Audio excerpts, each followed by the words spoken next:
This is Luke Paulson, the Catholic Conservative, and welcome to the news of the week for September 23rd, 2023. And if you enjoy these videos, do not forget to like, comment, and most importantly, subscribe for more. Gun charges stick. After the plea deal that fell through, mostly because the defense wrote a fraudulent letter, the gun charges against Hunter Biden have stuck. Despite the legal mumbo-jumbo in all of this, there is one pertinent fact that the Democrats will never realize. Gun laws that are already on the books are not being enforced. What makes you think that if we add even more laws, the criminals will start obeying them? Criminals, by their nature, do not follow laws. We will see if the tax charges also remain. After all, his father wants everyone to pay their fair share, except for his son. Brandon's impeachment. After each of President Trump's impeachment hearings, he was acquitted. This means either one of two things. One, he has the best legal team that humanity has ever seen, or two, he was innocent because there was not enough evidence to convict. Honestly, I think that it might be just a wee bit of the first option, but all of the second. After all, even CNN admitted that this was a nothing burger. Now that Brandon is looking down an impeachment inquiry, will the results be the same? Only Poppins would know. Either way, Speaker McCarthy began by making an impeachment inquiry based on sworn testimony. Sworn testimony that the administration just claims is untrue, but has chosen not to sue over defamation. Biden's legal team knows that he would lose that case. As such, the Operation Mockingbird is here to remind you to never question the official narrative. Assets want everyone to believe that there is nothing there. Auto workers strike. The United Auto Workers, like the writers and actors, are on strike. The difference is that one is a group of entitled rich people, and the others are hardworking Americans. Now, I do not know a lot of the details about this, to be honest, but I do know this. Bidenflation is hurting people everywhere. Everyone is feeling its effects. Then there were people who are forced to be unemployed over the uncommon cold. Generally, I do not agree with unions that are on strike because they do not understand economics. This is in large part due to the economic pressures by the same government forces that the unions try to elect.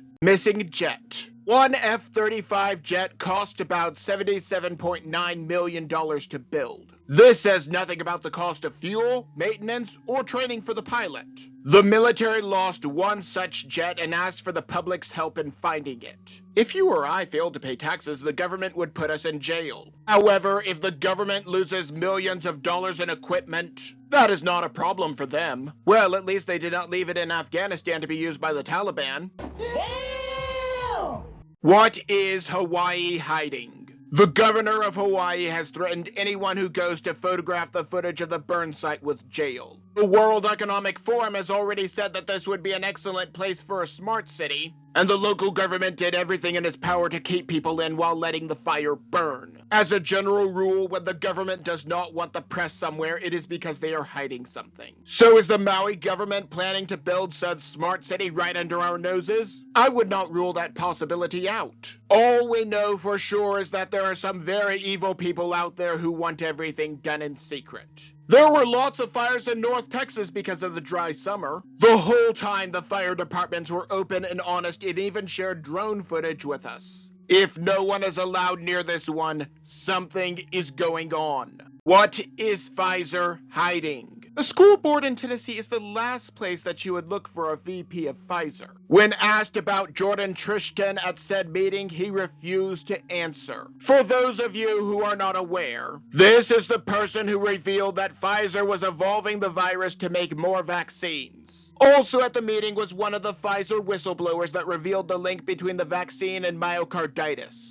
So why would the VP of a major pharmaceutical company be on a school board? Could it be that he can vote for mandatory vaccinations and increase his bottom line? That is not implausible. In fact, I would actually put money on that. The fact that he cannot address misconduct and that the rest of the board is defending him makes me believe all the more that something is going on here. Racism findings rejected. We are told that if you want your research to be taken seriously, it needs to be peer-reviewed. I am sure that Dr. Semmelweis was told the same thing when he wanted doctors to wash their hands. The experts at the time rejected this. Moving on. Eric Stewart was a professor at Florida State University whose peer-reviewed articles were found to be flawed. What did he claim exactly? He wrote 6 articles between 2003 and 2019 claiming that there is systematic racism. However, every one of the articles has had to be redacted because they were based on lies. In fact, 8,500 scholars have cited Stewart's work, and now their work has to be thrown out as well. The same people who claim racism at every corner are the same ones guilty of racism, and supporting the burning down of cities over said imaginary racism. When you are a racist hammer, everything looks like a racist nail. Zelensky needs more. Zelensky came to the United States to beg for more money.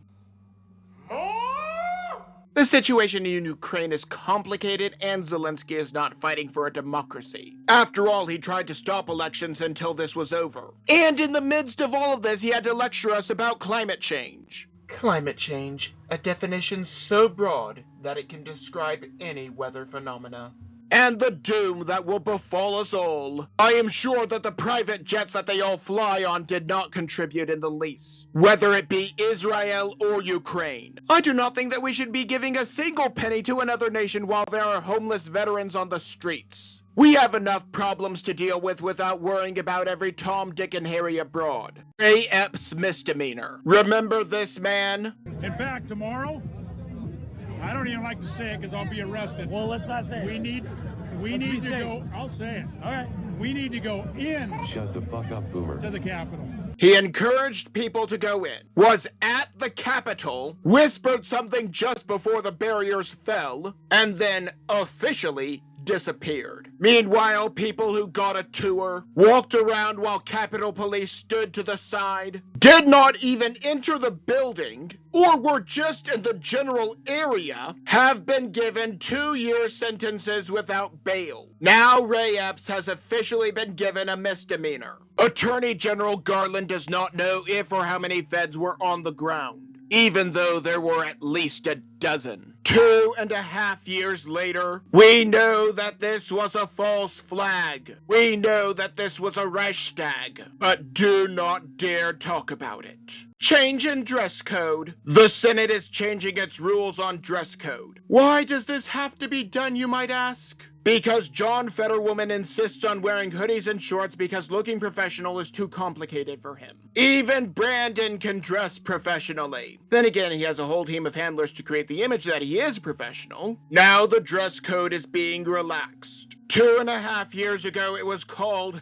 Hallowed Halls. Now you can dress like you live under a bridge. Convert or lose custody. A few weeks ago, I warned about a California law that mandates that children accept their child's identity if they want to transition. This has now come to pass and affects divorce proceedings. If one parent refuses to transition a child with expensive and permanent surgeries without any medical function, the other parent will get custody of the child. Even if your child is not trans, I am sure that the California public schools are working to change that. Even if you are a single parent, this could be used as an excuse to kidnap your child to perform the surgery. There is a reason that multiple European countries that the socialists in America look up to ban the practice. There is no evidence whatsoever that this will stop any suicide attempts by the child. In fact, the surgeries may make it worse. Not that the doctors care, because it is just used to make money.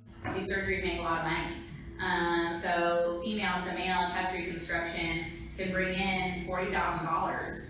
A patient just on routine hormone treatment, who I'm only seeing a few times a year, can bring in several $1,000s, so that requires a lot of visits and labs. It actually makes money for the hospital. And female to male bottom surgeries, these are huge money makers. Again, I think this has to be an underestimate. If they're quoting around $20,000 for a phalloplasty, there's been different things that I've read that said it could be up to $100,000. Dr. Winokur, who's our surgeon, says that there's entire clinics where the entire clinic is supported just by their phalloplasties, and that is like a fraction of the surgeries that they're doing.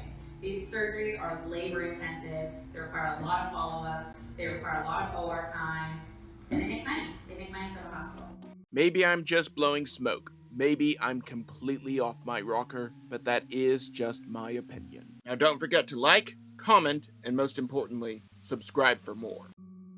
But before you go, on the left I have last week's video, but you may also enjoy the video on the right.